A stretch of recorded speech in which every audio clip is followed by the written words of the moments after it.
नमस्कार दोस्तों, मैं A P Pandey, astrologist and mythologist. A P Pandey की पाठशाला में आप सभी मित्रों का स्वागत है। कैसे हैं आप सब? आशा करता हूं कि स्वस्थ होंगे, मस्त होंगे। दोस्तों आज का प्रश्न बता दूं, भगवान कल्कि का जन्म किस गांव में होगा? कमेंट में आप अवश्य बताएं, और जिसका अच्छा कमेंट होगा या सबसे पहला कमेंट आएगा, अगले एपिसोड में मैं उस व्यक्ति का नाम लेकर के स्वागत करूंगा।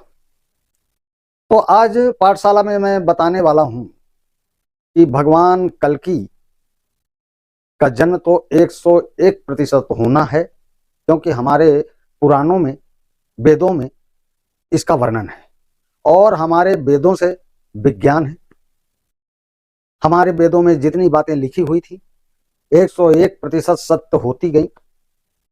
लेकिन कुछ लोग प्रश्न करते हैं, कई लोगों के कमेंट आए मेरे पास कि आज अस्त्र शस्त्र का जमाना है और एक से एक बढ़िया कार और वाहन है, बुलेट प्रूफ वाहन है, तो भगवान कल्कि क्या सफेद घोड़े में सवार होकर दुश्मन से युद्ध लड़ेंगे? क्या तलवार से युद्ध लड़ेंगे अस्त्र शस्त्र के जमाने में? तो आज मैं इसी विषय में बताने वाला हूं कि भगवान कल्कि क्यों घोड़े में सवार होकर के युद्ध लड़ेंगे और कौन होगा दुश्मन उनका।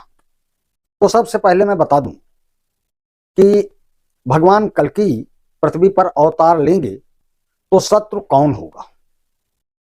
दोस्तों आप सभी के मन में यह प्रश्न जरूर उठता होगा, है ना? तो यह अद्भुत प्रश्न सबके ही दिमाग पे उठता है, मेरे भी दिमाग पे आता था, इसलिए मैं इसको ढंग से अध्ययन किया, गहराई से अध्ययन किया, आज आप लोगों के सामने पेश कर रहा हूं। तो दोस्तों सनातन परंपरा में जिज्ञासा का महत्व मात्र समाधान के स्तर पर नहीं, अपितु तर्क के उस स्तर पर है जहां निरुत्तर होना ही निर्णय की सीमा समझी जाती है।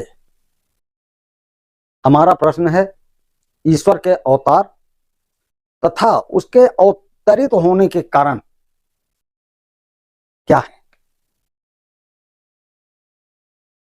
ना दोस्तों? वास्तव में गीता के माध्यम से प्रभु ने स्पष्ट किया है कि ना तो कोई प्रिय है मुझे और ना कोई अप्रिय है उन्हें, किंतु युगों युगों में वे धर्म की स्थापना हेतु अवतरण ग्रहण करते हैं। इसका अभिप्राय तो यह निकलता है कि विधर्मी जो अधर्मी होते हैं, मलेच्छ का विनाश करने हेतु ही ईश्वर लीला स्वरूप किसी भी रूप में आ रहे हैं। अब मलेच्छ कौन है वो भी बताऊंगा, विधर्मी कौन है, वो दोनों एक हैं, विधर्मी और मलेच्छ। ऐसा ही वे कलयुग का अंत के लिए भी करेंगे, जब वे श्वेत अश्व पर सवार होकर पापियों का अंत करेंगे। शास्त्र प्रमाणों के अनुसार जब पाप की अधिकता इतनी होगी कि इंसान जो है पशु समान व्यवहार करेगा, पशुओं के समान रहने लगेगा, है ना दोस्तों? संबंध, रिश्ता, नाता अर्थहीन हो जाएगा, स्वार्थ पूर्ति ही मानव का एकमात्र लक्ष्य रहेगा, सत्य लुप्त हो जाएगा, आदि आदि। तभी कल्कि रूप में भगवान अवतार लेंगे। दोस्तों आगे हम विस्तार से बताएं कि भगवान कल्कि किनका विनाश करेंगे, लेकिन उससे पहले निवेदन करूंगा कि चैनल को सब्सक्राइब जरूर कर लें। नए मित्र पहली बार आए हैं तो अवश्य सब्सक्राइब कर लें दोस्तों, और बेल आइकन बटन अवश्य दबा दें। पुराने मित्र भी यदि अभी तक चैनल को सब्सक्राइब नहीं किए हैं तो प्लीज आप भी चैनल को सब्सक्राइब कर लें और वीडियो को शेयर अवश्य करें, शेयर करना नहीं भूलें दोस्तों। तो अब हम आ रहे हैं विषय पे। दोस्तों कलयुग के 10,000 वर्ष पूर्ण होने पर देवगण इस धरती से अपने लोक लौट जाएंगे। ऐसा हमारे वेदों में, पुराणों में मिलता है। दोस्तों, यहीं से कलयुग का अगला चरण आरंभ हो जाएगा। युग प्रभाव के कारण संस्कार तथा संस्कृत भी शनै शनै लुप्त हो जाएंगे। सब विधर्मी लोगों का बोलबाला हो जाएगा। सत्य पे चलने वाले लोगों को परेशान किया जाएगा, जैसा हम सभी वर्तमान समय में देख रहे हैं। दोस्तों, बुद्धिमान तथा नीतिवान की अपेक्षा धनवान का बोलबाला होगा। पुरुषों का लक्ष्य मात्र धन संचय तथा भवन निर्माण रहेगा। स्त्री धनी के प्रति आकर्षित होगी तथा बिना विवाह भी स्त्री पुरुष एक साथ रहेंगे। वर्तमान की लव रिलेशनशिप उदाहरण है।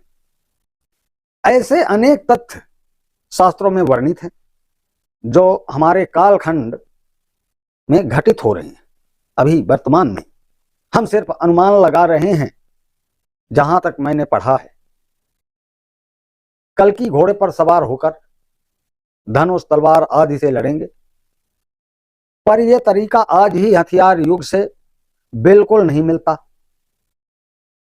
कुछ लोग रामायण और महाभारत काल में परमाणु हथियार का इस्तेमाल की भी संभावना करते हैं, अग्निबाण, और सोचते हैं रावण का विमान की भी चर्चा होती है। रामायण काल में भी हवाई जहाज था, रामायण का विमान था रावण का, तो चर्चा होती है। इन सभी बातों से ऐसा लगता है कि अब विश्व युद्ध होने वाला है। बताऊंगा क्यों मैं ऐसा बोल रहा हूं, विश्व युद्ध होने वाला है।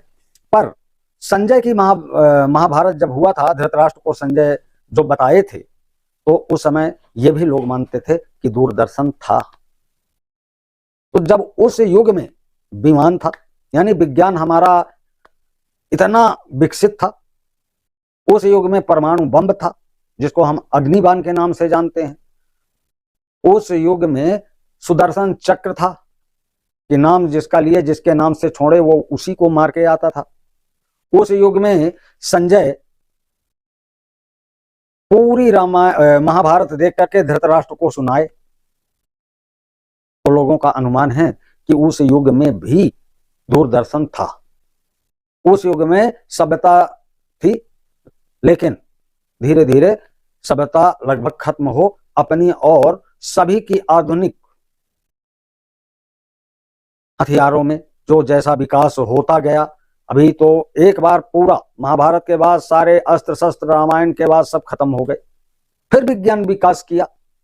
तो उसी तरह अनुमान लगाया जाता है कि विश्व युद्ध होगा और विश्व युद्ध में सभ्यता लगभग खत्म हो जाएगी और सभी आधुनिक हथियार भी खत्म हो जाएंगे। हम फिर से तीर, घोड़े, तलवार वाले काल में चले जाएंगे जैसा होता आया है। और उस काल में जो लोग शेष रह जाएंगे, उनमें से कुछ लोग इतने उद्दंड और निरंकुश हो जाएंगे कि उनसे मानवता को बचाने के लिए कल्कि अवतार होगा।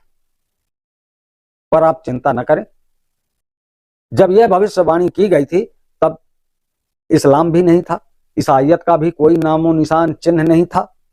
इसलिए स्वयं को शत्रु मानना छोड़ दें। मत भिन्नता को भारत में कभी भी शत्रु नहीं कहा गया है। सनातनी इतने बड़े दिल के होते हैं कि दुश्मन को भी दुश्मन नहीं बोलते हैं, शत्रु नहीं बोलते हैं। भारत में भिन्नता मतों का एक साथ रहना अच्छा माना गया है। इसलिए कल्कि का युद्ध उन्हीं से होगा जो अधर्म के रास्ते पे आ जाएंगे।